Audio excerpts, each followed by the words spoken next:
I have a question for you. Have you ever been looked down upon because of your age?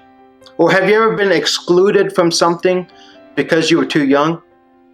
I remember I was about 9 or 10 years old and I was attending a youth conference, and after the conference was finished, we were going to have a social and some of the teenagers were going to play basketball. And I loved playing basketball, so I wanted to join them, but they told me that I was too young and I couldn't join them. I felt excluded because I was too young. Let me ask you another question.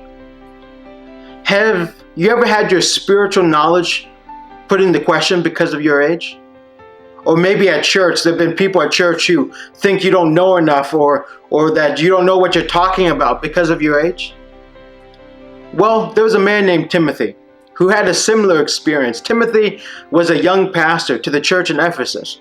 And the Apostle Paul has some interesting and encouraging words to this young pastor. It's found in 1 Timothy chapter 4 and verse 12. The Word of God says this: "Don't let anyone look down on you because you are young." In other words, Paul is saying, because people are looking down on you, don't let that discourage you. Don't let that get you down. The Apostle Paul continues on and says, "But set an example for the believers in speech, in conduct, in love, in faith, and in purity." The Apostle Paul is challenging us today to, though people might look down on you because you are young, don't let that discourage you. Don't let that get you down.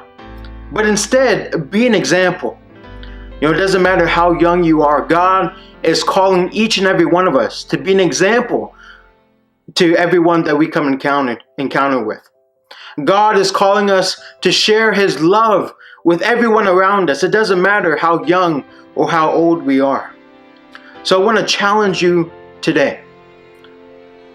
It doesn't matter how young you are, what your age is. I challenge you to be an example for Jesus to everyone that you come encounter with.